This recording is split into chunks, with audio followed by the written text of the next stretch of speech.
우리가 존경하는 위인들, 그들의 삶에 위대한 업적만 있는 건 아니죠. 오늘은 그 빛나는 이름 뒤에 숨겨진 어두운 면, 바로 위인들의 문제점에 대해 한번 제대로 파헤쳐보려고 합니다. 때는 2020년 6월, 런던입니다. 윈스턴 처칠 동상 받침대에 붉은색 페인트로 딱 한 단어가 휘갈겨졌어요. 바로 인종차별주의자. 이 사건 하나만 봐도 알 수 있죠.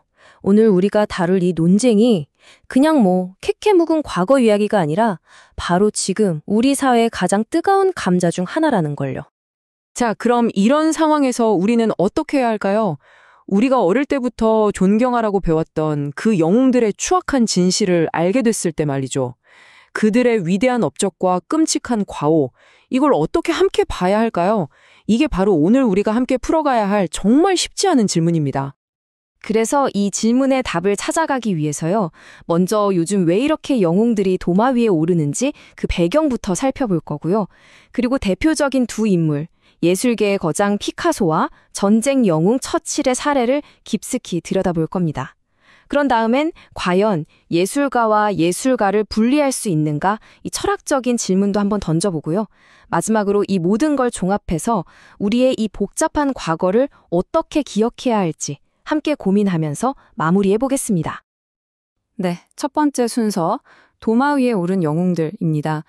요즘 들어서 전 세계적으로 과거 영웅들의 동상이 막 끌어내려지거나 논란의 중심에 서는 일이 부쩍 잦아졌잖아요.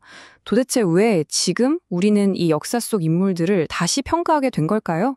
그 배경부터 한번 짚어보겠습니다. 자, 그럼 이제 구체적인 사례로 한번 들어가 보죠.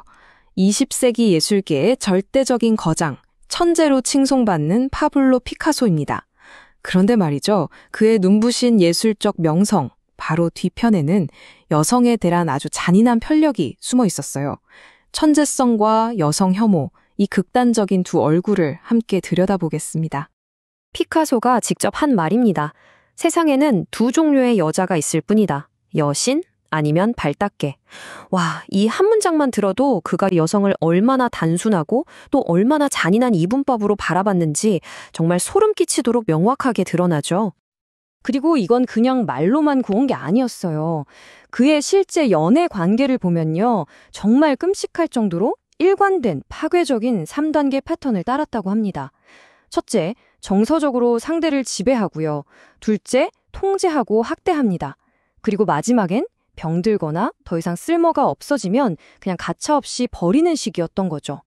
그의 이런 파괴적인 관계가 남긴 비극적인 결과는 이 숫자 하나로 요약됩니다. 바로 둘. 이게 무슨 숫자냐면요. 피카소와 관계를 맺었던 여성 중에서 훗날 스스로 목숨을 끊은 사람의 숫자입니다.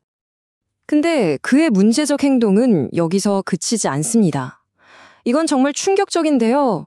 그의 최고 걸작 중 하나인 아비뇽의 처녀들의 스케치를 위해서 사춘기가 채 지나지도 않은 어린 소녀를 누드 모델로 썼다는 기록이 있어요. 심지어 전기작가 존 리처드스는 어린 소녀들이 피카소를 흥분시켰다고까지 기록했죠. 자, 이번에는 예술의 세계에서 정치의 세계로 무대를 한번 옮겨보겠습니다. 2차 세계대전을 승리로 이끈 영웅 윈스턴 처칠이죠. 하지만 그를 그저 구원자라고만 기억할 수 있을까요? 그의 영웅적인 이야기 뒤에 가려져 있던 제국주의자로서의 어두운 유산을 한번 살펴보겠습니다. 처칠이 직접 한 말을 들어보시죠. 그는 이렇게 말했습니다. 나는 더 강한 인종, 더 높은 등급의 인종이 들어와 그들의 자리를 차지했다는 사실로 인해 이 사람들에게 잘못이 행해졌다고 인정하지 않는다. 네, 인종 사이에 등급이 있다는 그의 확고한 신념을 아주 명확하게 보여주는 대목입니다. 그리고 이런 생각은요, 결국 끔찍한 비극을 낳았습니다. 1943년 벵골 대기근. 이때 사망자가 최대 300만 명에 이르는 걸로 추정되는데요. 이게 흔히 그냥 자연재해였다 이렇게 알려져 있었지만 최근 연구에 따르면 이건 가뭄 같은 자연재해 때문에 아니었어요. 명백하게 정책 실패로 인한 인재였다는 게 밝혀졌습니다. 그러니까 수백만 명이 굶어 죽어가는 그 상황에서도 처칠의 전시 내각은 인도에서 유럽으로 쌀을 계속해서 실어 날랐다는 겁니다. 기근이 발생할 거라는 경고가 수차례 있었지만 그냥 철저히 무시해버린 거죠. 그의 생각이 얼마나 극단적이었냐면요. 심지어 처칠 내각에서 함께 일했던 인도부 장관 레오 에이머리조차 이런 말을 남겼습니다. 인도 문제에 관해서 윈스턴은 완전히 제정신이 아니다. 나는 그의 시각과 히틀러의 시각 사이에 큰 차이를 보지 못했다. 자기 편 사람한테서 이런 말이 나올 정도였던 겁니다. 근데 이런 영웅의 양면성이 서구 인물한테만 있는 건 또 아닙니다. 비폭력 저항의 상징 마하트마 간디조차도요, 젊은 시절 남아프리카에 있을 때 흑인에 대한 인종차별적인 발언을 남겼고 말년에는 윤리적으로 좀 논란이 될 만한 행동을 했다는 기록이 있거든요. 위대함과 결점은 정말 어디에나 함께 있는 걸까요? 자, 피카소, 처칠, 그리고 간디까지. 이렇게 충격적인 사실들을 마주하고 나니 머리가 복잡해지죠? 그럼 우리는 대체 어떻게 해야 할까요? 그들의 업적을 싹 다 무시해야 할까요? 아니면 과오는 그냥 눈 감아줘야 할까요? 바로 이 딜레마가 우리를 예술과 예술가를 과연 분리할 수 있는가라는 아주 핵심적인 철학적 논쟁으로 이끕니다. 이 논쟁의 한가운데에는 예술과 예술가 분리하기라는 개념이 있어요.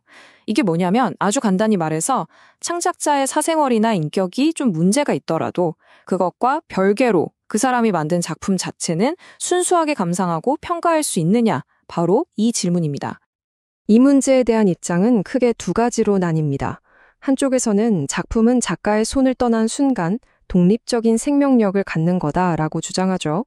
반면에 다른 쪽에서는 아니다. 예술가의 도덕적 결함은 작품에 스며들 수밖에 없다고 말합니다. 양쪽 다 일리가 있죠? 한번 그 주장들을 자세히 살펴보겠습니다. 자, 여기서 꼭 나오는 반론이 하나 있습니다. 바로 그들은 그냥 그 시대의 산물 아니었을까 하는 거죠. 그러니까 지금 우리 시대의 도덕적 잣대로 과거 사람들을 판단하면 안 된다, 이런 주장이에요. 언뜻 들으면 그럴듯한데 정말 그럴까요? 이 주장은 과연 타당할까요? 사실 그 시대에는 다 그랬다는 주장은요, 종종 설득력을 잃곤 합니다.